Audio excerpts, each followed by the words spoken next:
un excelente ejemplo en el que podemos comprobar cómo la salud pública juega un importante límite, una importante limitación en relación con lo que son derechos humanos. Entre los derechos humanos que están declarados en la Convención Interamericana de Derechos Humanos, en la Declaración Universal de Naciones Unidas, en el Convenio Europeo de Derechos Humanos, tenemos muchos derechos fundamentales garantizados por la Constitución que, sin embargo, se van a ver restringidos como consecuencia de la necesidad de la adopción de medidas de salud pública. Y en este sentido, creo que, obviamente, a la hora de restringir derechos humanos por razones de salud pública, tenemos que lograr una adecuada ponderación. Y es un poco la idea que me gustaría compartir con todos vosotros, el llamado Human Rights Approach. Es decir, tenemos por un lado los derechos que pertenecen a la esfera íntima, por ejemplo, el derecho a la confidencialidad, el derecho a la libertad personal, el derecho a la libertad de información, el derecho a la libertad de circulación, pero por otra parte tenemos la salud pública que puede operar como límite a estos derechos fundamentales.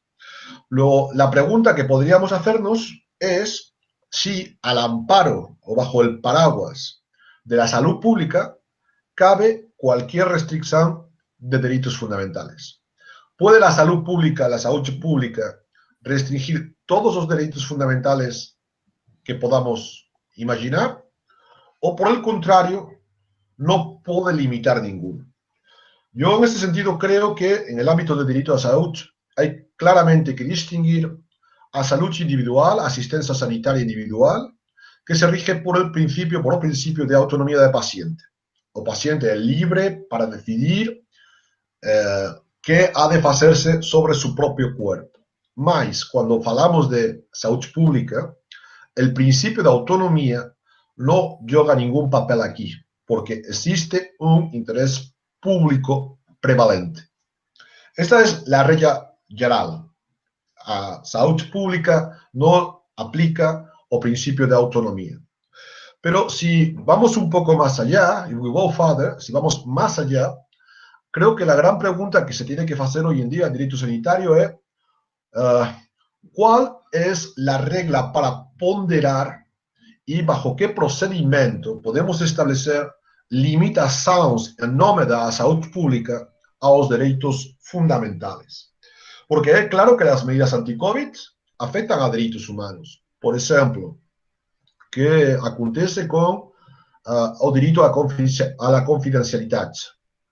Como consecuencia de la geolocalización, es posible que podamos acceder a datos que en situación ordinaria no sería posible. ¿Qué acontece con la libertad personal? Está limitada, lógicamente, por la necesidad de confinamiento. ¿Qué sucede con la libertad de información? ¿Es posible establecer determinadas restricciones a las fake news?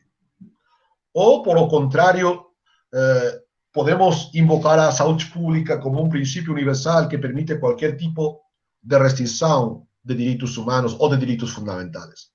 Para mí es un debate muy interesante. Y creo que la regla fundamental se resume en dos ejes principales. Por un lado, la ponderación y por otro lado, el control judiciario. No hay limitaciones a los derechos humanos fundamentales por razones de salud pública sin control judiciario. Porque también es cierto que, de lo contrario, no podremos verificar si la labor de ponderación por parte de la administración ha sido feita de forma correcta. Esta sería una primera idea central que me gustaría discutir con todos ustedes, también con la profesora Claudia Salazar, que también ejerce como juez. La necesidad de que haya un doble checklist, de que estas medidas no queden exclusivamente residenciadas en el Ministerio de Salud, más también cuando afectan a derechos fundamentales controladas por el poder judiciario. Segundo gran tema que quería compartir con todos vosotros y agradecería en este sentido que pudiera haber alguna intervención al respecto. En mi país no hubo suficientes medidas de mascarillas, no hubo suficientes camas en las unidades de cuidados intensivos, no hubo saúde para todos. Ou sei que Brasil proclama en su constitución, la constitución brasileña dice que salud es todo para todos, mas desafortunadamente en España esta crisis demostró que a saúde pública no es suficientemente dotada para prevenir este tipo de enfermedades. Entonces, cuando yo pienso que de alguna forma o COVID fue una rebelión de la naturaleza, porque si no fijamos, las epidemias se producen progresivamente y cada vez con un lapso temporal más corto. Tuvimos la gripe A, tuvimos el virus del ébola, ahora COVID. Luego, desde un punto de vista biopolítico, bioético, la gran pregunta que debemos hacernos a nosotros mismos es, si volviera a ocurrir o a acontecer una epidemia, ¿estamos realmente preparados para que no vuelva a acontecer esto que fue el suceso más importante en los últimos 100 años? Yo tengo muchas dudas de que hay inversión en políticas de salud pública que no son inmediatamente rentables esté aconteciendo en este punto. Segunda cuestión importante a debatir. En España decimos que cuando todo esto acabe, ahora la tasa de infecciones es muy baja, pasaremos a un concepto que denominamos nueva normalidad, porque no volveremos a la antigua normalidad, volveremos a una nueva normalidad, de modo que es muy probable que nuestro modo de vida cambie. Hoy los filósofos y los sociólogos de derecho hablan de una sociedad post-COVID.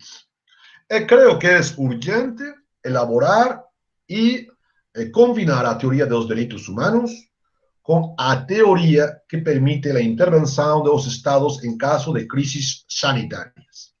Es una tarea pendiente. Yo pienso que el COVID abrió-nos los ojos para realidades que no queríamos ver y que estaban al lado.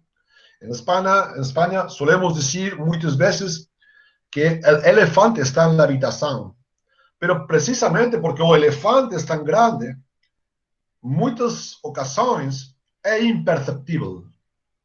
Segunda cuestión que ha sido muy problemática en España, estaba diciéndoles que no hubo mascarillas, equipos de protección individual, camas de la unidad de cuidados intensivos para todos los pacientes.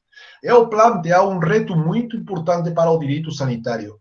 Si no hay recursos para todos los posibles pacientes, la pregunta es, ¿qué usuarios y bajo qué criterios deberían ser priorizados los pacientes en caso de insuficiencia de medios?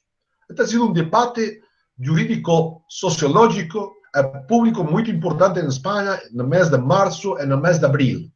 Afortunadamente ahora no hay ese problema, pero en caso de insuficiencia de recursos sanitarios para todas las personas, ¿cómo establecemos criterios de priorización?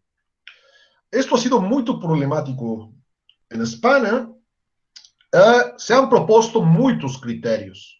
Hay gente que fala de que los jóvenes deben ser priorizados frente a los vellos, a edad, como criterio de priorización. Otros falan de la discapacidad. Y los capaces, o no comparto por supuesto, mas hay quien sostiene que en caso de balancear entre un capaz y un capaz, o capaz debe ser preferido que o incapaz. Otros falan de la gravedad de la enfermedad. La enfermedad es muy grave. Lógicamente, o paciente priorizado deberá ser aquel que tiene más expectativa de vida. Y otros falan incluso del tempo médio de ocupação da cama no hospital. Todas estas perguntas são muito complicadas de dar resposta. O que demonstra é que o direito sanitário não havia feito uma reflexão suficiente para contestar todos estes interrogantes. Eu penso em Espanha, em outros países, o que a crise sanitária demonstrou é que o sistema sanitário camina de forma divergente com o sistema jurídico e com o sistema bioético, porque quando aconteceu a crise, nadie sabia dar uma resposta correta a estes interrogantes. Eu não sei qual ha sido, sigo por la televisão, a situação de Brasil. Eu estou um pouco surpreendido muitas vezes quando o presidente diz que a mascarilha não é necessária, é uma posição personal. Mas penso que esta crise sanitária universal e global nos invita a reflexionar sobre, primeiro, a primazia do interesse público em saúde pública.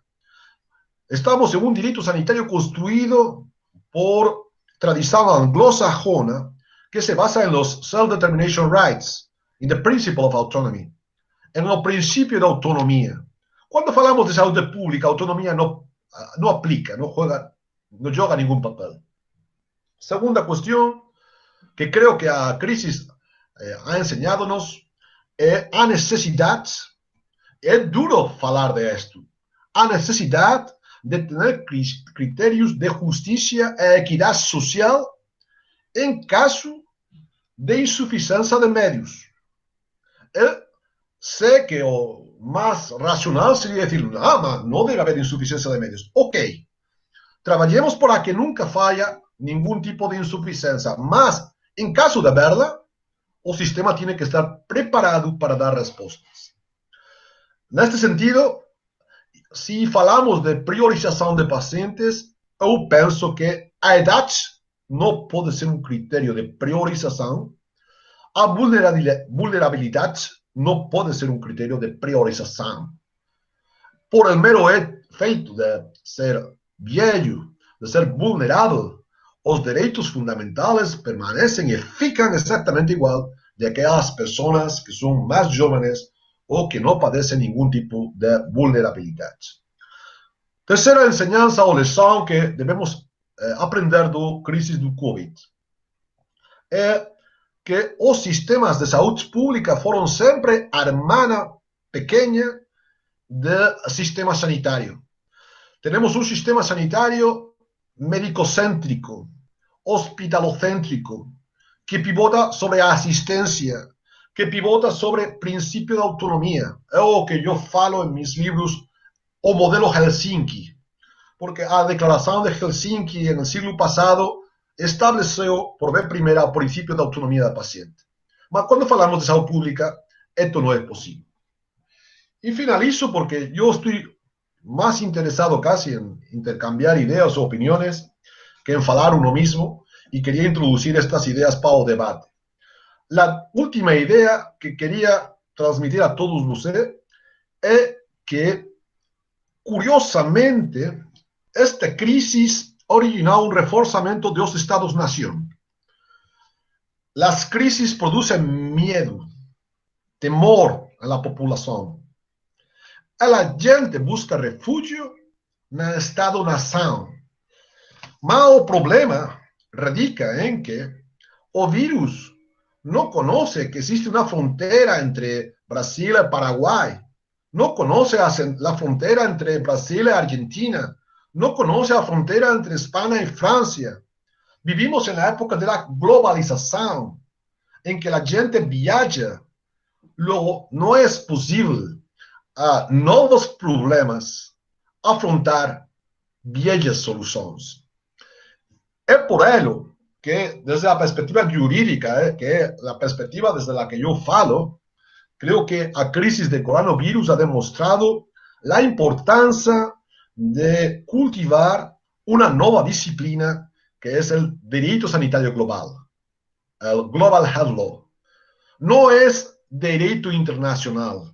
O direito internacional clássico é o direito que regula os tratados bilaterais ou unilaterais com os países.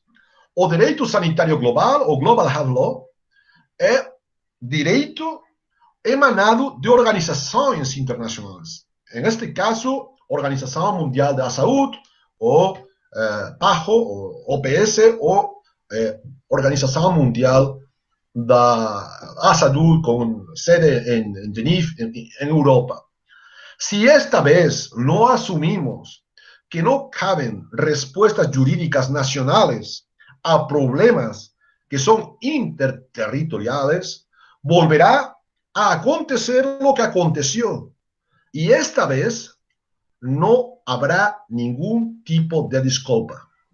Por tanto, necesidad de reforzamiento de la salud pública, necesidad de respostas preparadas para priorização, necessidade de subrayar o interesse público por encima dos direitos individuais, que são muito importantes, mas deve prevalecer o interesse público, com uma adequada ponderação, com controle judiciário. Eu penso que definitivamente, se o vírus não conhece fronteiras, o vírus não distingue passaportes, o vírus não distingue mares, ríos, océanos, é evidente que a resposta tem que ser necessariamente global, mas não como uma corrente ideológica ou como um pensamento universal. Agora, isto ainda é uma necessidade. Se não fazemos agora um direito sanitário global, não internacional, que vaya más allá del Public Health Regulations, Reglamento Sanitário Internacional, não lo faremos nunca. Portanto, eu penso que é uma boa oportunidade para que todos vocês que estão cursando mestrados, doutorados, llenem um gap, fill the gap, llenem um hueco, um agujero que está pendiente de trabalhos neste sentido. Penso que temos que abandonar, por suposto, a dimensão nacional, mas também a dimensão internacional, e devemos pensar o novo direito sanitário deste século em termos de saúde global. Bom, estas são minhas reflexões. Não sei se qualquer que queira fazer uma sugestão, um comentário, eu estarei muito contento de intercalar opiniões. Não sei se Janaína ou Sandra é a ideia, mas penso que é muito mais interessante, mais que dar dados e cifras, el comentar quais são os retos das medidas anti-Covid, não só na Espanha, mas no mundo. É tudo.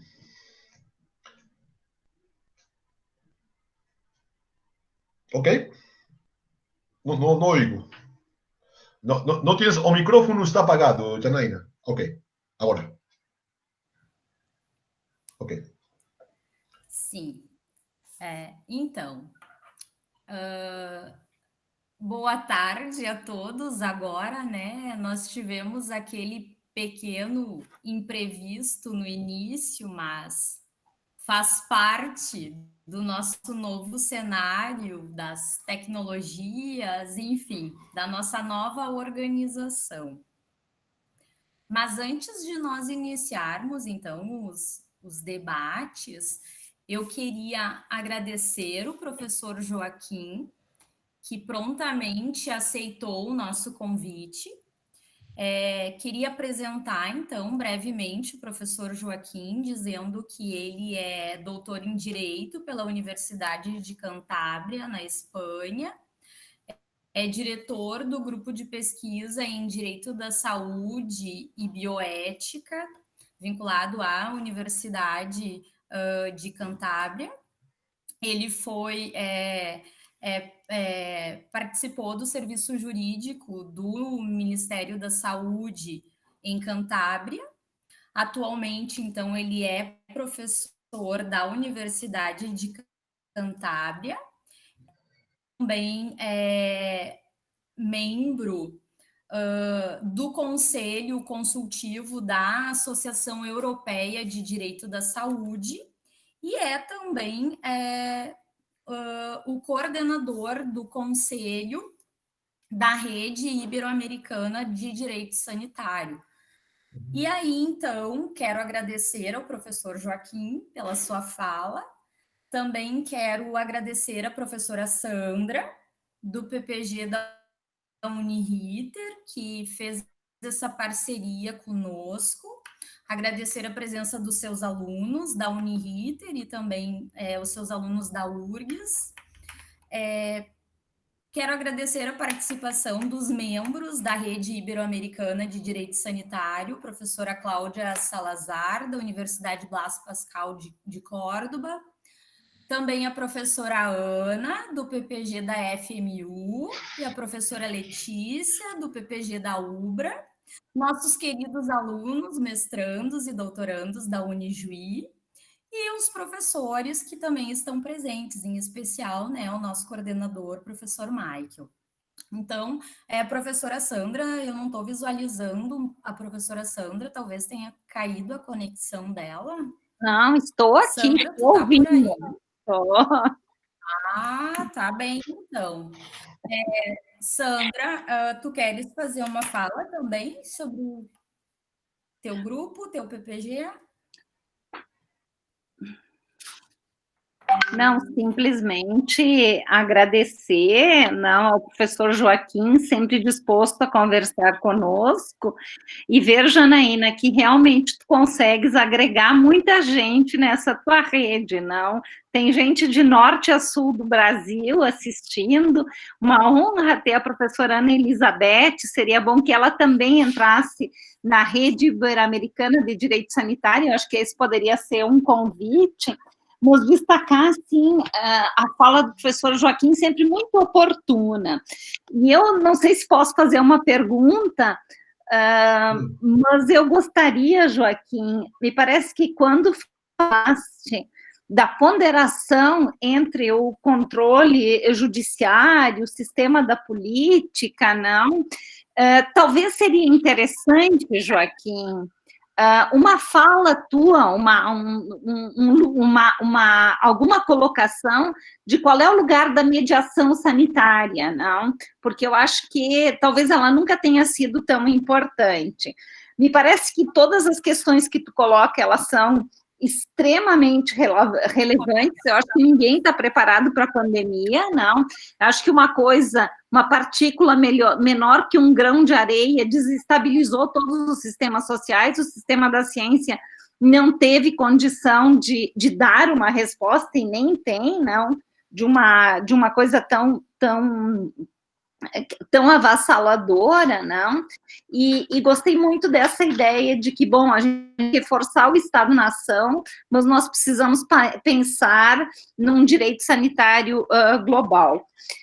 Acho que a desgraça não está sendo maior no Brasil, porque existe a Organização Mundial da Saúde, porque se dependesse do nosso chamado presidente da República, isso não passaria de uma coisa muito simples.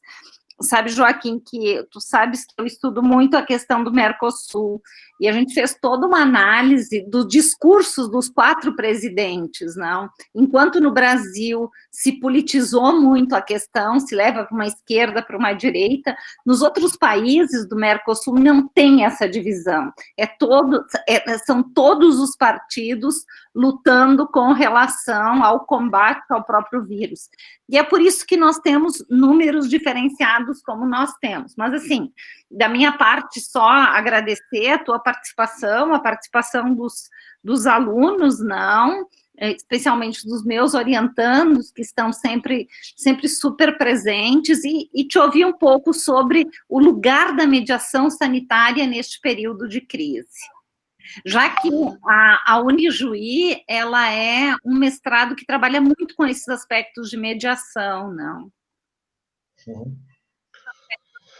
Bueno, gracias por tus palabras, Sandra, y coincido, lógicamente, yo conozco a Sandra, lógicamente también a Yanaina y a Claudia Salazar ya desde hace tiempo, y no es extraño que coincidamos. Eu falaria de 2 ideias adicionais. A importância das instituições. Quando as pessoas falham, é o momento de ver se as instituições político-administrativas de um país funcionam. E também se o Estado de Direito funciona. Isto digo porque agora é o momento de não evitar divisão entre os cidadãos, sino que é o momento de, do meu ponto de vista, lograr maior unidade. Nesse sentido, agora há um debate muito importante também entre saúde pública e liberdade de informação, porque em alguns países a informação nas redes sociais ha sido restringida para fomentar unidade nacional. É um debate complicado, porque como lutar contra as fake news. Mas, em qualquer caso, coincido com a professora Sandra de que estamos em um momento Big Bang do direito, não só sanitário, sino um Big Bang de sistemas. A professora Sandra gosta muito da teoria de Niklas Luhmann, as teorias de sistemas. Eu sempre defendi que o sistema judiciário é um sistema diferenciado do sistema de saúde. Hoje em dia, os pensamentos modernos falam de que não é possível encontrar soluções em um único sistema. É o que se conhece em termos jurídicos como a necessidade do diálogo de fontes. Não vamos encontrar soluções só recorrendo ao direito sanitário, só recorrendo ao direito constitucional, só recorrendo ao direito administrativo ou ao direito processual. É necessário um diálogo de fontes, é um diálogo de sistemas, porque o sistema de saúde tem princípios distintos do sistema judiciário, tem uma lógica diferente. Nesse sentido, a mediação sanitária, que também está muito relacionada com o princípio de fraternidade, trata de buscar os pontos comuns de interseção entre os distintos sistemas. O que é claro para mim é que o que temos que construir cara ao futuro deve ser algo distinto de lo que nestes momentos existe. Estes problemas não se vão a solventar com as velhas soluções. Outra ideia que gostaria de compartilhar com você é que provavelmente o vírus desaparecerá, mas a normalidade não será antiga. Isto ha cambiado já para sempre. A digitalização, o teletrabalho, a distância social entre as pessoas. Penso que, não sei se afortunadamente ou desafortunadamente, todos nós estamos vivendo em um ponto de inflexão na história da humanidade. É muito provável que os nietos dos vossos nietos, quando estudam história no colégio, falem do ano 2020, o ano do coronavírus, que não é uma crise sanitária só. Representa uma crise de valores da sociedade. Agora temos a oportunidade de construir uma sociedade nova, preventiva, sana, ambiental, global, universal, ou volver a cometer os mesmos errores que veníamos cometendo. En esta nova função, cada um deve escolher em que lado quer jogar. Mas o que gostaria a todos vocês transmitir é que se não fazemos nada, volverá a acontecer. Não fazer nada é também uma opção. É por isso que eu coincido com a professora Sandra de que devemos reinventar o direito sanitário e concebê-lo como um direito mais global, porque as ameaças para a saúde pública não conhecem fronteiras. Devemos fomentar o diálogo das fontes e devemos tratar de transcender os sistemas buscando ferramentas de interseção, ferramentas de conciliação entre ambos, para tratar de encontrar o mínimo comum denominador que permita falar de globalidade e de universalidade. A minha opinião é a única opção. Eu relaciono isso também muito com o câmbio climático. Não o vemos.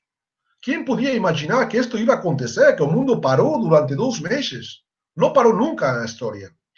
O que quero transmitir a todos vocês é que você são protagonistas deste momento histórico. Você pode cambiar as coisas. É como estudiantes de disciplinas relativas a direito sanitário, que quando eu estudava na faculdade, direito sanitário era uma coisa residual, não era uma disciplina forte. Mas, de repente, agora o direito sanitário ocupa uma posição central na nova normalidade social.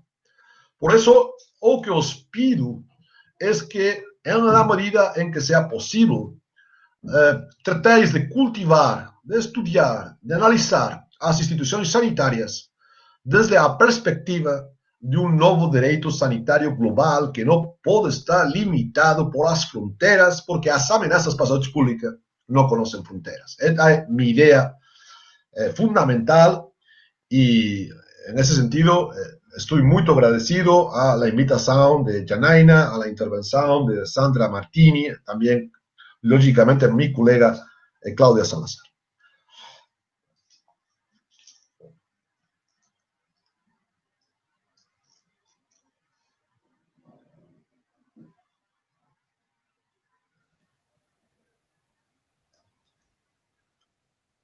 Professor Michael, tu poderias administrar as perguntas dos alunos? Nós temos uma aluna de Cacoal do nosso Ok, Inter, eu tenho uma né? pergunta também antes, Jana. Depois a gente pode fazer a da Melina e do Miguel, pode ser?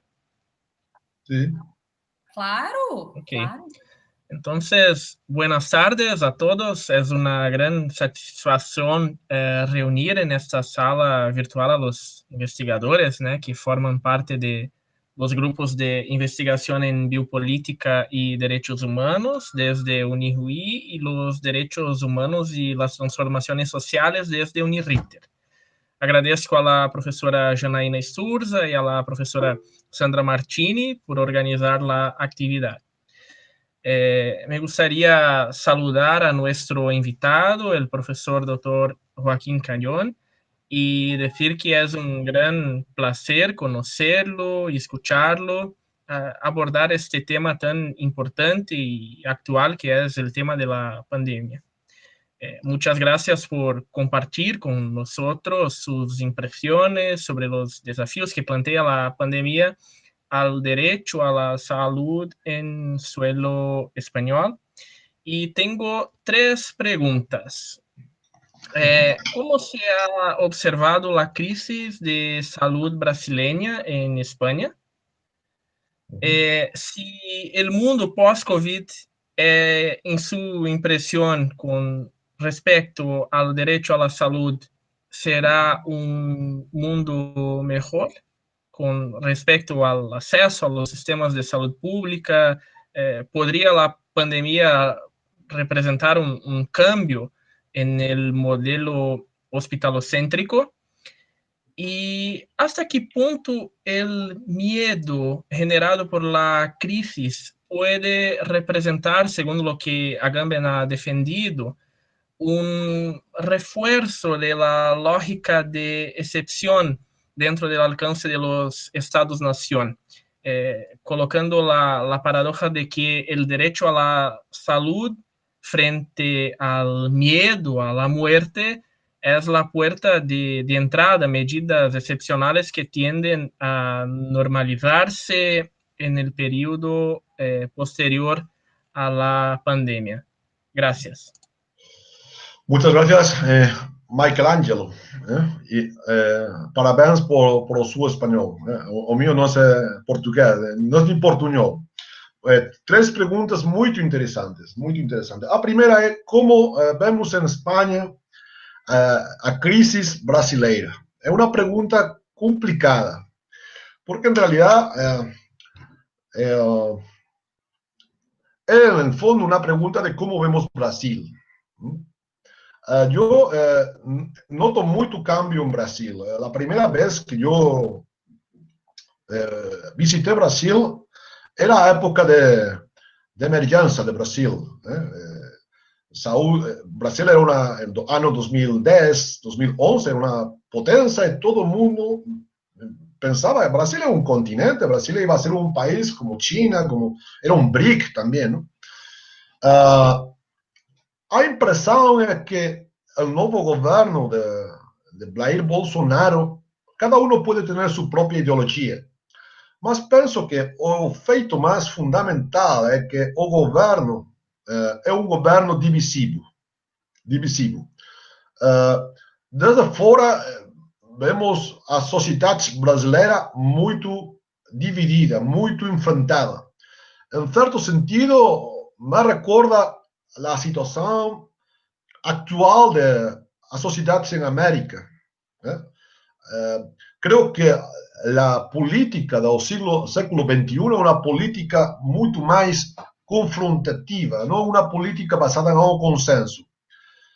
Desde Espanha, não sei se estamos na certo ou não, mas vemos o Brasil mais dividido. A segunda consequência, que é sorpresiva para nós, é que a crise vem da Ásia, de China, a Europa, a crise navega da este a oeste. Eu penso que, da mesma maneira que em Espanha, devíamos haver visto que na Itália ia chegar a crise, penso que nas Américas deviam haver sabido que a crise ia acontecer nos Estados Unidos e no resto de Latinoamérica. Portanto, desde Espanha, também agora ainda temos uma sociedade muito crispada, mas penso que desde Espanha, a maior parte das pessoas espanholas vê a situação brasileira muito parecida à situação americana. Eu não sei se é correto ou não, é uma impressão, mais polarização, polarização entre as pessoas. A segunda pergunta é se o mundo pós-Covid será uma oportunidade para cambiar o sistema de saúde pública. Penso que o Covid é uma arma de doble filo. Penso que o Covid é uma ameaça, mas quero ver, porque eu sou por natureza optimista, que o Covid é uma oportunidade. Se não cambiamos e não trocamos o sistema ainda, não trocaremos nunca.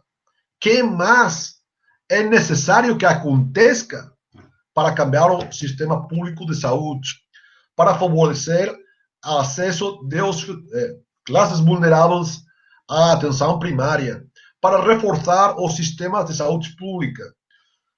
Em realidade, a gente não enferma de Covid-19. O pior coronavírus é o vírus da falta de educação, é o vírus da falta de ambiente, é o vírus da falta de promoção social. É o vírus real da sociedade. O coronavírus é uma oportunidade para tratar de conscienciar-nos, mas também penso que isso só será possível se há unidade popular. Em sociedades divididas, será muito, muito complicado. Por exemplo, Donald Trump ha suprimido a subvenção dos Estados Unidos para a OMS. Logo, penso que, por um lado, é uma oportunidade, quero ser optimista, mas também penso que a crise sanitária chega em o pior momento da política mundial, onde temos muitos países muito divididos. É necessário o mínimo consenso para poder ver o Covid como uma oportunidade. A última pergunta é o refúgio dos Estados-nação. A gente, quando tem medo, recorre ao que conhece. E que conhece, que protege a gente. O Estado-nação de toda a vida. O Estado-nação que cobriu sempre com medidas de exceção as necessidades do indivíduo. Neste sentido, eu vengo denunciando desde há muito tempo que o direito sanitário ainda está renacionalizando-se. Estamos vivendo a uma ressurreição dos Estados nacionais que implica e comporta uma ressurreição do direito nacional. No âmbito da União Europeia, é um exemplo de direito da União Europeia, uma sorte de direito federal, mas o progresso do direito sanitário na Europa é também renacionalização. o invertimos nesta tendência en orden a universalizar, en orden a crear estándares comunes mínimos, en orden a globalizar, o habremos perdido a batalla. Por tanto, creo que estamos en un momento crítico, en un punto de inflexión, y de esta crisis o salimos todos o no salimos ninguno, porque o que enseñó a crisis es que un problema en una aldea perdida en China puede provocar que se cierre un país en Estados Unidos. Y esto trasciende la lógica tradicional de los Estados-nación. Vivimos momentos de determinados países como Estados Unidos que se encierran en sí mismos y están formulando políticas proteccionistas, políticas aislacionistas. Pienso que es el momento de hacer todo lo contrario. Y en este sentido veremos. Creo que es una oportunidad, Michelangelo, mas pienso que hay muchas cosas que cambiar. Muchas gracias, profesor. Un placer.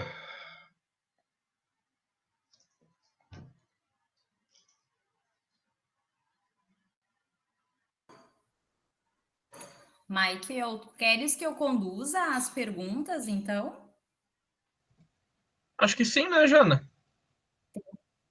Sim, temos a Melina, que tem uma pergunta. E antes da Melina, professor Joaquim, eu queria ouvir um pouquinho, porque eu observei que recentemente a Espanha mudou a estratégia em relação à divulgação do número de mortes por Covid, em relação aos balanços diários. E isso tem sido alvo de muitas críticas na Espanha, pelo que eu tenho lido. Nós aqui no Brasil, atualmente, também estamos passando por um momento delicado em relação à publicização desses dados. Então, eu queria ouvir de você um pouquinho sobre isso, sobre a situação na Espanha em relação à publicização dos dados de mortes, número de mortes em relação ao Covid, levando em consideração uma situação semelhante no Brasil, mas com um cunho muito político partidário. Bueno, sobre esto puede haber distintas opiniones. Mi opinión particular es que una sociedad abierta se rige por el principio de transparencia. Los ciudadanos no son niños pequeños a los que haya que ocultar a realidad. Los ciudadanos son personas libres, personas con pensamiento crítico, a personas que pueden asumir la información. El problema que hubo en España con información de número de infectados, número de muertos, consiste en que nuestro país no es formalmente un país federal, mas es muy gracioso porque materialmente es un país federal. El Ministerio de Salud tiene mucha poca competencia porque las competencias están en las comunidades autónomas. Las comunidades autónomas en España es el equivalente a los estados en Brasil. Formalmente no es Estado federal, mas na práctica es un Estado federal. El problema que existe es que unas comunidades están gobernadas por un partido político y otras gobernadas por otros partidos políticos que no coinciden con el mismo color político que el partido de gobierno. ¿Ok? Entonces, los criterios de contabilidad de los infectados de los muertos cambian en función de la comunidad autónoma. Hay personas que los computan de una forma y comunidades que los computan de otra distinta. Resultado final, las cifras no son verosímiles, porque el resultado final se agrupa en el Ministerio de Salud Nacional. Es un problema también la crisis del COVID sobre la federalización de la salud. Debe ser la salud federal o, por el contrario, debe existir una autoridad central para determinados opuestos. Es un debate que ahora también hay en España. Más, em quanto à publicidade de cifras de infectados, minha posição é transparência, mas o critério de medição deve ser logicamente comum em todos os setores.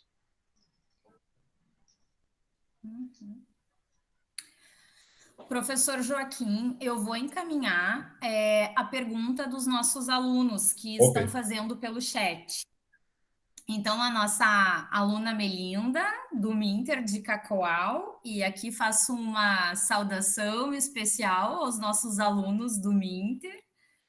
Ficamos sempre muito felizes com a participação de todos vocês. Então, nós costumamos brincar que o grupo funciona de norte a sul, né? Com a presença de alunos de Rondônia, né? Então, ficamos muito felizes, nos sentimos muito felizes por tê-los conosco. Bem, então a pergunta é da Melina, nossa mestranda, e ela diz o seguinte: professor Joaquim, ela queria saber se o que o senhor pensa sobre os efeitos que o Covid, que enfim, toda essa situação da pandemia vai causar na forma de atuação das autoridades. Será que as autoridades elas vão mudar a sua forma de atuação no pós-pandemia? Como isso vai acontecer? Como será conduzido? O senhor tem uma expectativa em relação a isso? É uma muito boa pergunta. Em teoria, se depois disso as autoridades não cambiam a sua percepção da saúde pública, diretamente estão loucos. Mas é muito possível que nada cambie, nada truque. Porque o grande problema de saúde pública é que a inversão econômica ou recursos não são visíveis para os cidadãos. A saúde pública não dá dinheiro, não dá votos populares. Se você inaugura um hospital, todo mundo aplaude. Um hospital novo em Rio Grande do Sul. Que grande governador. Mas a saúde pública tem uma característica que é silenciosa e invisível. Quando você inverte recursos em saúde pública, nadie conhece nessa inversão. É silenciosa e invisível. Por isso penso que é evidente que as estruturas de saúde pública deverão ser reforçadas nesta crise, mas sou muito escéptico porque não produz popularidade para os políticos el invertir em saúde pública por aquilo que acabo de comentar sobre o carácter invisível e silencioso. Portanto, eu creio que haverá um cambio teórico, o novo mundo terá máscaras, habrá que respeitar as medidas de distância interpersonal, mas isso não é saúde pública séria. Quando falamos de saúde pública séria, falamos de abordar claramente, de forma forte, decidida, os determinantes sociais da saúde e da enfermidade. Isso é saúde pública. E isso faz mais dano que o Covid. Portanto, respondendo à pergunta, deveria cambiar? Sim. Vai cambiar? Tenho muitas dúvidas. Ok, professor.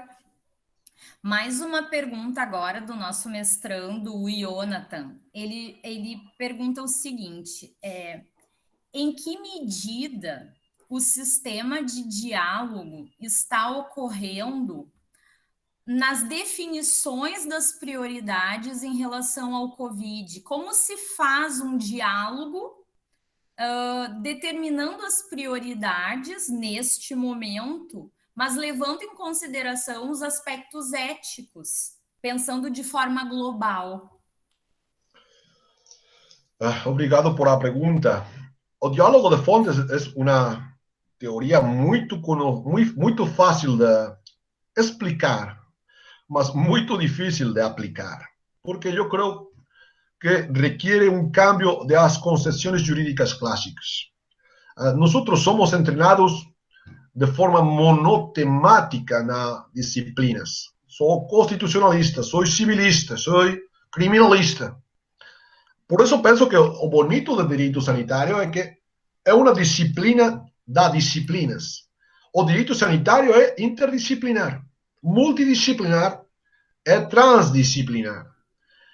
Por isso, eu penso que o direito sanitário pode ser o lugar adequado para propiciar este diálogo das fontes. Quando falo de diálogo das fontes, é pensar que as soluções jurídicas a problemas complexos não podem encontrar-se unicamente em uma disciplina, em uma fonte legal.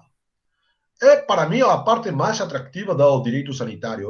Eu felicito e dou meus parabéns a todos vocês, porque penso que elegeram uma boa temática.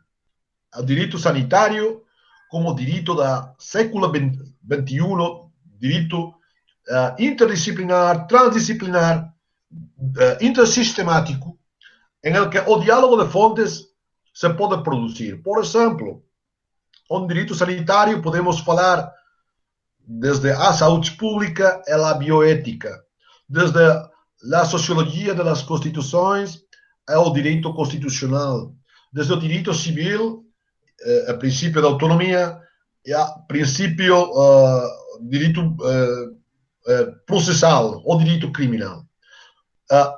Penso, respondendo à pergunta, que é necessário cambiar a mentalidade e buscar soluções interdisciplinares. O problema que há é que, quando falamos de los grandes operadores jurídicos, ou procuradores de Estado, defensores públicos, a élite jurídica não está treinada mentalmente para, de uma forma interdisciplinária. Buscamos soluções particulares desde perspectivas jurídicas particulares. Portanto, penso que o novo reto, o novo desafio que a crise da Covid representa é tratar de reformular o direito nacional disciplinário para converti-lo em um direito global, interdisciplinário e transdisciplinário. Isso é muito importante, é difícil de fazer, mas penso que o primeiro passo deve ser a formação. Os novos maestrandos, os novos doutorandos devem ter em conta que Savigny, Jhering, Otto von Kirchmann, todos os filósofos de direito do século XIX em Alemanha, morreram faz muito tempo. Necessitamos enterrá-los para que não ressuscitem. Necessitamos um novo pensamento jurídico. Não sei se estou explicando-me, mas temos que matar al padre, definitivamente. É ser protagonistas de uma nova história. Tá bem. Muito bem, professor Joaquim. O mestrando Miguel, o Miguel quer falar no microfone. Miguel, pode abrir teu microfone e fazer a pergunta diretamente para o professor Joaquim. Obrigado, professora Janaína. Boa tarde, professor Michael, professora Sandra, Joyce, todos os colegas. Professor Joaquim, eu estou aqui escutando atentamente, assim, eu vejo que você tem um grande conhecimento teórico, né? Mas a gente que é mais do interior aqui, a gente que é da Amazônia mesmo, a gente vê uma grande judicialização de pedidos relacionados à saúde, até pré-Covid, com relação a acesso a medicamentos, a pedidos judiciais para tratamento, internação em UTI e tudo, né? E agora, pós-Covid, a gente vê muito poder judiciário brasileiro tendo que atuar nessa questão assim de avaliar os atos dos poderes executivos, né? Então, assim, de liberação de vias, de medidas sanitárias mais fortes, né? Eu gostaria de saber se na Espanha também tem essa forte judicialização da saúde e se na Espanha o poder judiciário está atuando tanto assim também, impondo limites legais, né? A gente vê o próprio STF nosso tendo que tomar iniciativas no sentido de delegar aos estados e aos municípios fazerem medidas locais de isolamento ou liberação de atividades, e até ontem o ministro Alexandre de Moraes tendo que tomar uma iniciativa de determinar que o Ministério da Saúde divulgue dados fidedignos, né, que não suprima dados, né. Se na Espanha também está tendo essa judicialização, esse protagonismo do poder judiciário espanhol, né? Ok, muito obrigado por a pergunta, muito interessante também. Em Espanha não há tanta judicialização do direito à saúde, mas é consequência da configuração constitucional do direito à saúde. No Brasil, se entendo bem, a Constituição brasileira é uma Constituição dos anos 80, constitucionalismo dos 80, em o que a saúde é um direito constitucional. Ok? A saúde é tudo para todos.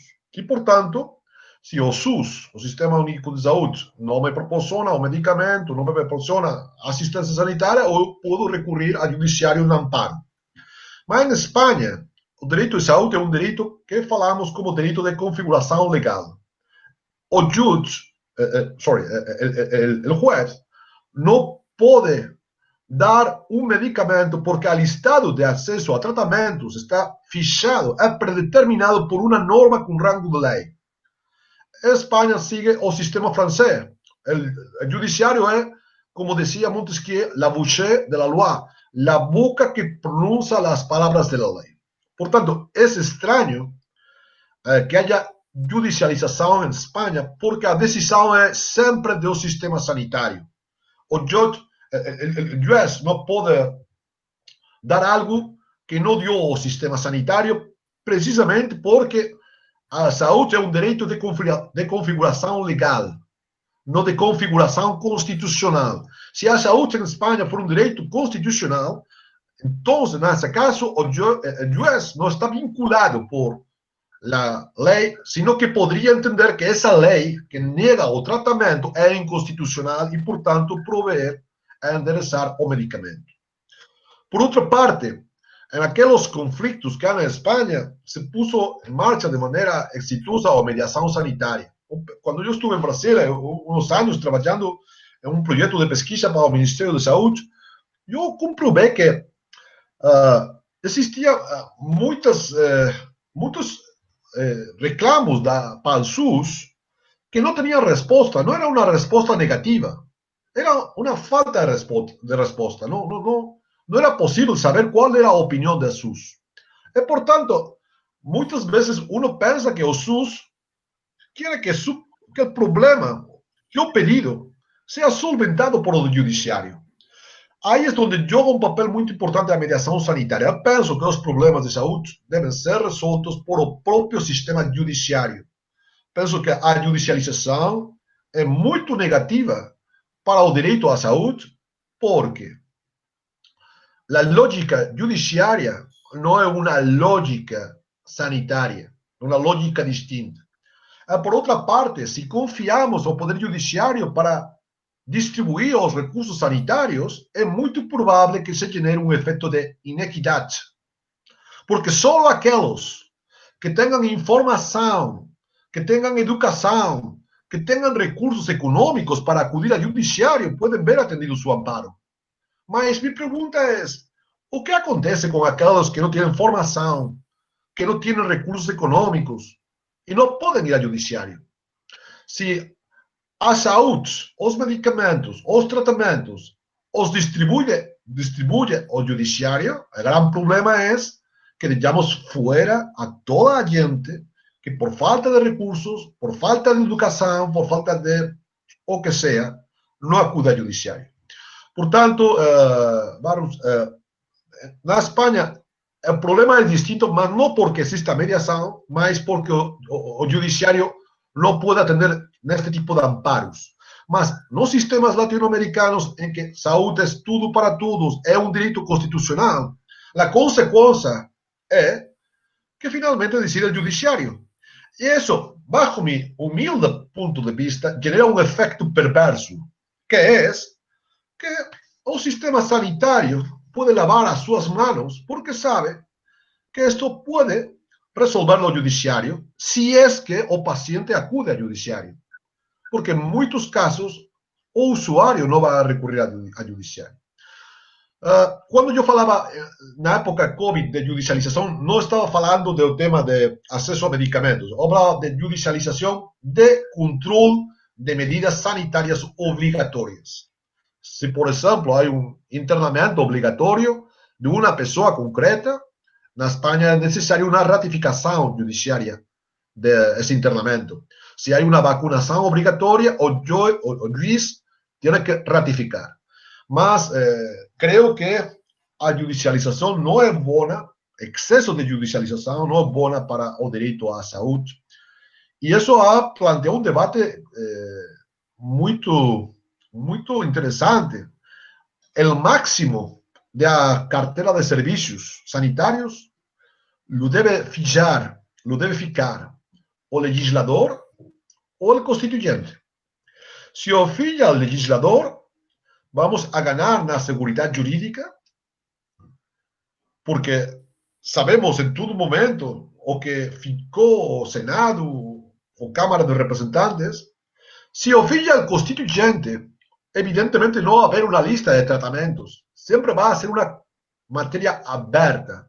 E se é uma matéria aberta, o judiciário vai definitivamente a ser o prescriptor, o decisor da saúde. É um problema muito complexo, mas penso que, em caso de que não haja nenhum tipo de reforma legislativa, podemos trabalhar em reduzir a conflitividade, a litigiosidade, mediante fórmulas de mediação sanitária que han sido muito exitosas em países como Escandinávia, Suécia, Dinamarca, etc. Obrigado, professor Joaquim. A professora Fernanda agora, a professora Fernanda Nunes, do programa Belma Ritter, colega da professora Sandra. Ela vai também fazer um questionamento, vai abrir seu microfone e fazer um questionamento. Professora Fernanda, está com a palavra. Olá, abri agora. Boa tarde, professor. Boa tarde, colegas dos mestrados. Professor, está sendo um prazer lhe ouvir nessa tarde, aqui um pouco feia, na cidade de Porto Alegre, nós todos em casa, né, nos cuidando. Eu, na verdade, acho, assim, tem duas questões que me intrigam bastante no tema. Uma é a questão das liberdades públicas, acho que o senhor comentou um pouco no início, eu trabalho com esses temas. Então, assim, um dos artigos que eu escrevi agora foi sobre liberdade religiosa em tempos de pandemia, e a gente aqui no Brasil tem uma questão bastante delicada, que é o quanto a política está hoje entranhada por uma questão religiosa, e quanto alguns partidos, em especial, estão, né, enfim, entranhados de uma religiosidade nem sempre saudável.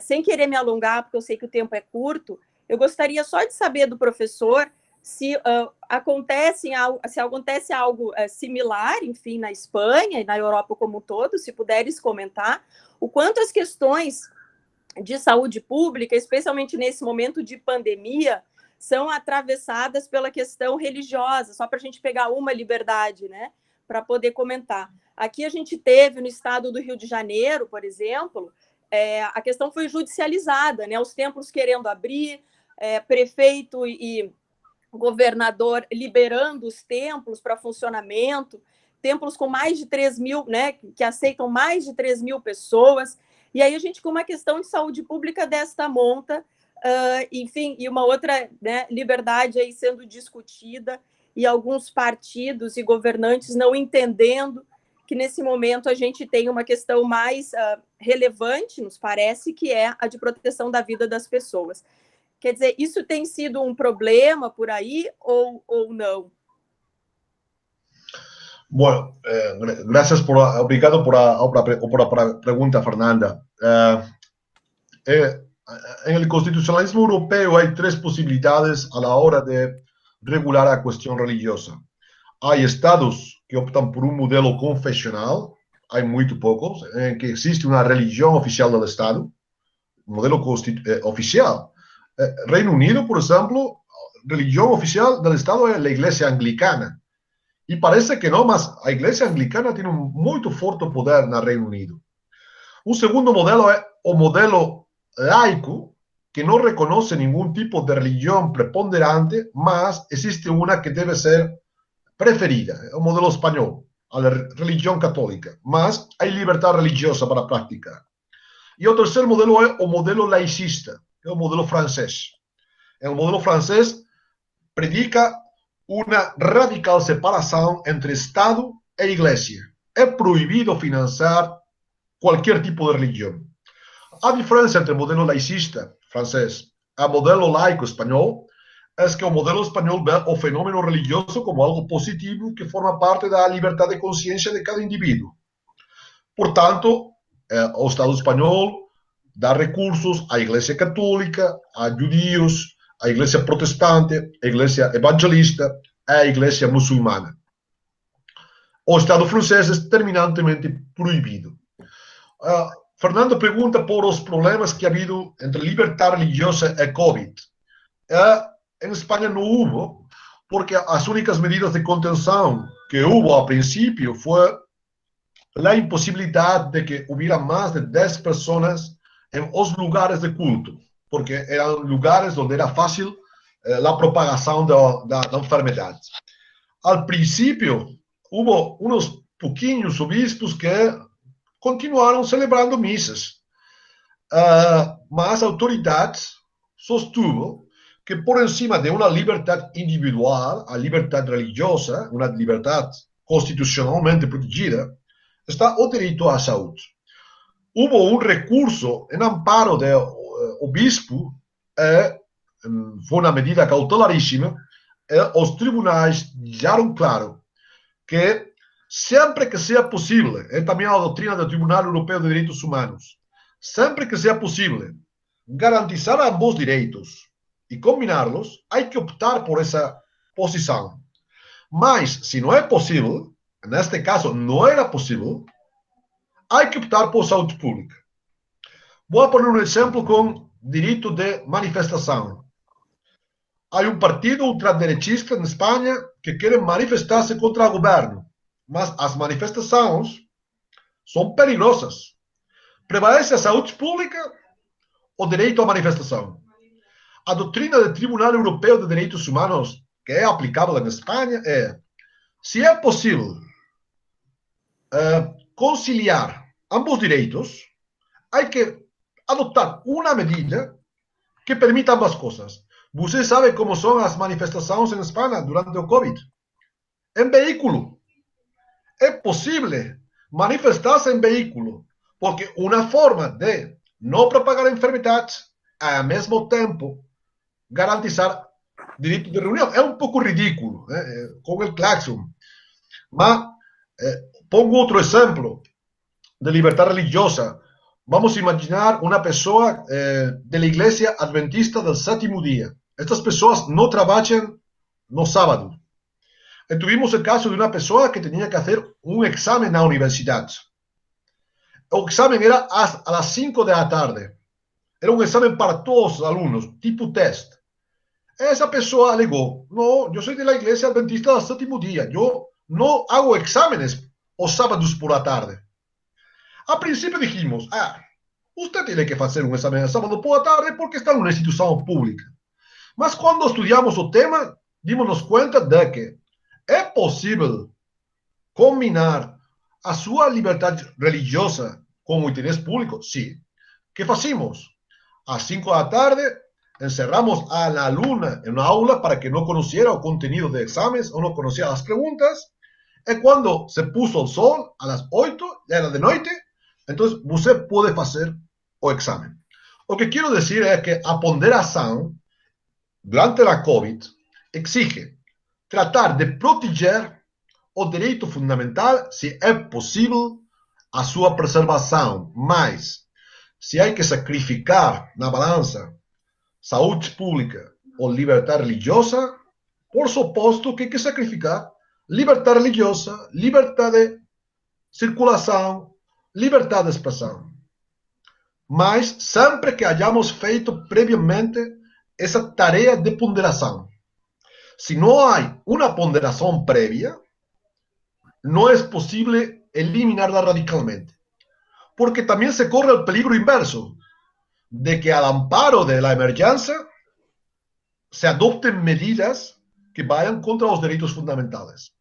Por tanto, salud pública sempre, mas previa intento de ponderação. Se é possível, perfeito.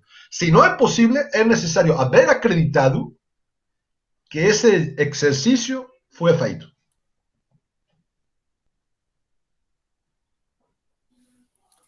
Ok.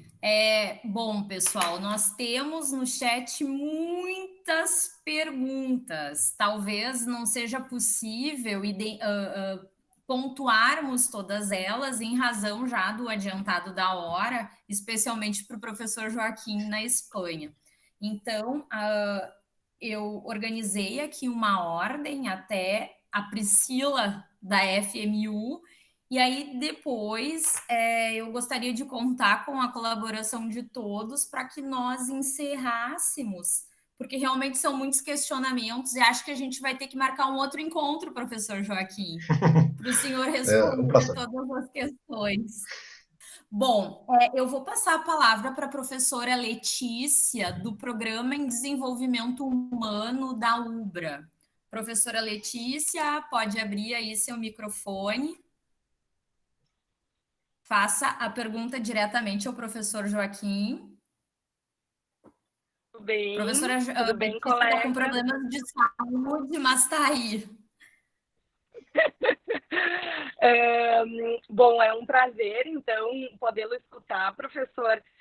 Eu cumprimento também a professora Janaína pelo convite, muito obrigada. As minhas alunas, eu sou professora no curso de Direito na UBRA, e também sou professora no programa de mestrado em promoção à saúde e desenvolvimento humano e sociedade. E aí eu fui anotando, enfim, professora, as suas ponderações, e aí me surgiu uma pergunta em razão de entender que o direito constitucional e os direitos fundamentais e sociais que nós temos aqui no Brasil, eles vêm numa ótica de uma Constituição que foi celebrada, então, em 88, após um período um pouco agitado nas questões estatais e governamentais aqui no Brasil. Mas a minha pergunta vem justamente nesse sentido. O senhor falou sobre as questões dos governos e dos estados. O senhor acha que este momento de pandemia, a sociedade como um todo, entendendo ela como o indivíduo como proprietário e detentor do poder real perante esses estados e esses governos, essa sociedade vai mudar alguns comportamentos, talvez um olhar mais para o coletivo e não para o individual? O que o senhor acha sobre a sociedade, a visão da sociedade perante essa pandemia e esse comportamento social? Ok, muito obrigado por a sua pergunta, Letícia. É uma pergunta muito interessante porque em Espanha hemos vivido uma evolução. Al princípio da crise, a primeira reação, quando foi declarado o estado de emergência em Espanha, todos os partidos do Congresso, todos, direita, extrema-direita, centro, esquerda, extrema-esquerda, todos votaram unanimemente o estado de emergência.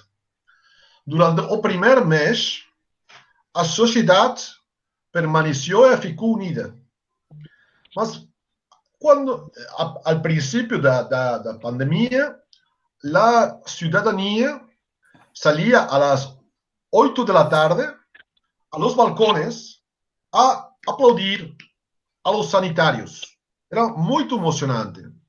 Durante um mês, a sociedade espanhola sentiu-se unida. Mas, depois desse mês, começou a divisão. O estado de emergência em Espanha tem que ser ratificado cada 15 dias, não um estado indefinido. Cada 15 dias, constitucionalmente, é necessário que o governo obtenha a ratificação da Câmara. A primeira declaração de emergência foi aprovada unanimemente. A segunda, mais ou menos.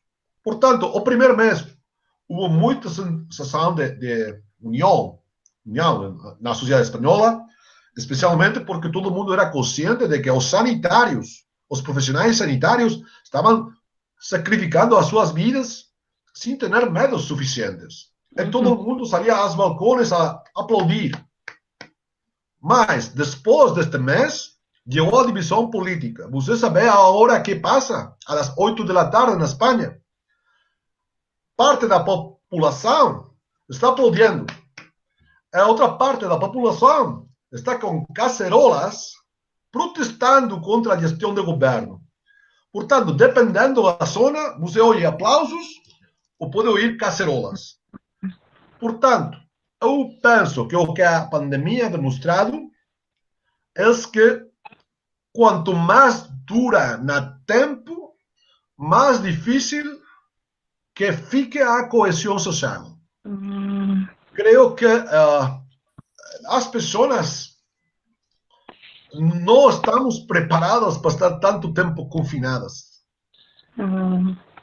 Exemplo espanhol, penso que é bom porque houve um comportamento social importante. Os músicos tocavam concertos gratuitos na internet. Uma sensação de união ante a emergência sanitária. Depois de um mês, tudo trocou. Portanto, eu sou escéptico. O ser humano é um ser muito complicado. Muito complicado. Eu sou seguidor de Rousseau. Penso que o indivíduo pode fazer o melhor. As maiores fechorias, os maiores males da humanidade sempre são coletivas. O nazismo ocorreu coletivamente. E, portanto, aqui sou escéptico. Penso que as sociedades contemporâneas não estão preparadas para sacrifícios prolongados. Não sei, na Brasil é igual? Há unidade social? Como é a situação na Brasil agora mesmo? A sociedade está unida ou dividida? Aqui, onde eu moro, em Santa Maria, no Rio Grande do Sul, a pandemia, nós tivemos agora, assim, uns primeiros casos e Santa Maria está mudando a bandeira, porque o Rio Grande do Sul foi dividido em zonas. Então, ontem, nós recebemos a informação que Santa Maria está mudando para a bandeira vermelha, que seria, então, um estado de gravidade um pouco maior. Eu pergunto, e a minha pergunta foi justamente nesse sentido, porque como aqui nós não tivemos uma realidade tão exacerbada enquanto a região sudeste, essa união social, no início ela foi bastante grande, onde os profissionais da saúde eram aplaudidos, enfim, a gente via, a minha irmã é médica aqui no hospital universitário, então a gente percebia que as pessoas levavam lanches para eles, porque eles dobravam, enfim, os horários e a dedicação era tamanha bastante grande. Eles receberam hotéis aqui em Santa Maria, quartos para que quisessem ficar, mas hoje a gente já vê um comportamento um pouco diferente, justamente por esse período. Logo que essa realidade começou, eu notava uma união maior. Agora, a gente vê as conversas virtuais, enfim, postagens, mas a gente nota que, por exemplo, a simples questão da máscara, eu saí de uma cirurgia um pouco antes e eu estava vindo para casa e eu vi pessoas não utilizando máscaras perto dos hospitais. Então, é por isso que eu pergunto, porque eu acredito que o indivíduo, ele é um motor social e é através dele que essas mudanças sociais acontecem. Então, eu perguntei justamente a percepção do senhor, justamente por isso, porque no início talvez tinha uma empatia e um sentimento coletivo maior. E agora eu não percebo tanto quanto era no início. Na Espanha é igual. Muito obrigada, então, Prof. Jana, por gentileza. É um prazer. Obrigado, então. Agora a nossa mestranda, a Bárbara, pode abrir seu microfone e fazer a pergunta para o professor Joaquim. Boa tarde aos professores e aos colegas presentes. Boa tarde ao professor Joaquim. Agradeço. Boa noite, na Espanha. Agradecer a presença do senhor nessa conversa que poderia durar horas e horas, mas o tempo que nós já estamos aqui já é muito produtivo e muito bom. A pergunta que eu tenho para o senhor, professor, é no sentido da questão propriamente da Espanha. A Espanha ela tem um governo de coalizão nas últimas eleições que foi posto. Dentro desse sentido, quais foram as ações desse governo na questão da luta para o coronavírus? Eu pergunto especificamente do governo, porque é a questão dos entes estatais, as autoridades de saúde, o governo em si, e se esse governo ele já está pensando no futuro, se já está começando o movimento do governo, das instituições sanitárias e das universidades, no sentido de medidas preventivas para futuras epidemias. Essa seria a minha pergunta, e mais uma vez agradecer o senhor por estar aqui conosco nessa tarde e noite. Muitas graças, Bárbara, por a pergunta. Sim, o governo está falando, é um novo conceito jurídico na Espanha que é nova normalidade. O mais importante deste novo conceito jurídico não é normalidade, é nova normalidade. Na Espanha, o ordenamento jurídico assume que a vieja normalidade não volverá. E, portanto, agora, depois do estado de emergência, o ordenamento jurídico estabelece que a seguinte declaração será a declaração da nova normalidade. O que é a nova normalidade? A nova normalidade é assumir que a volta à situação anterior não pode ser igual e, portanto, que hay que desarrollar atividade comercial, atividade educativa, atividade universitária, etc., etc., etc., com medidas preventivas. O problema que há na Espanha, penso que é um problema de qualquer Estado composto, federal ou confederal, é que o governo a nível central pode estabelecer estas medidas preventivas, mas a implementação, a regulação de detalhe é uma regulação das regiões.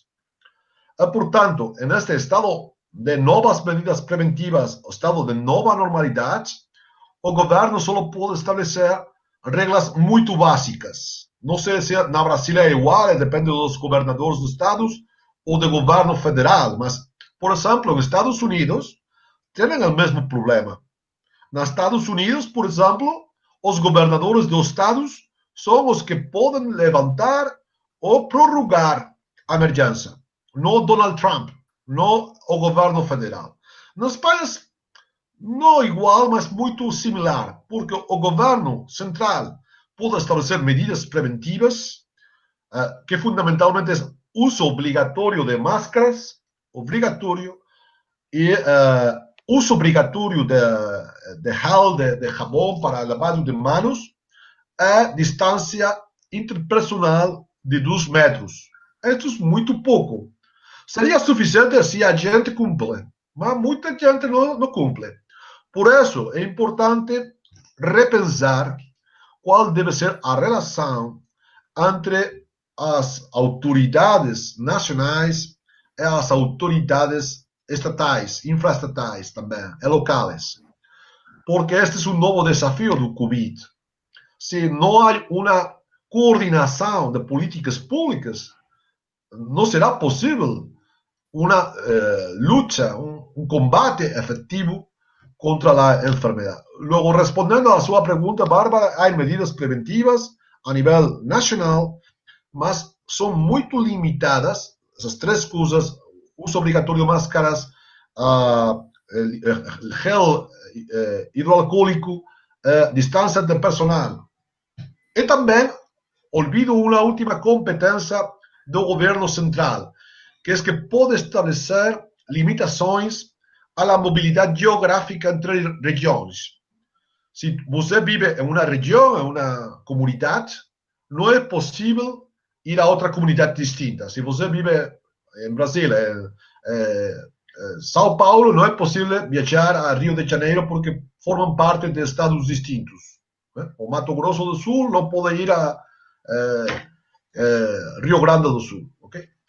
Mas é um problema que temos que repensar, que é se o federalismo, o Estado federal, é uma combinação, uma categoria que permite combater a pandemias de forma eficaz. Ou penso que sim, mas só se há uma coordenação efetiva entre ambos níveis. Ok, professor Joaquim, obrigado. Bárbara.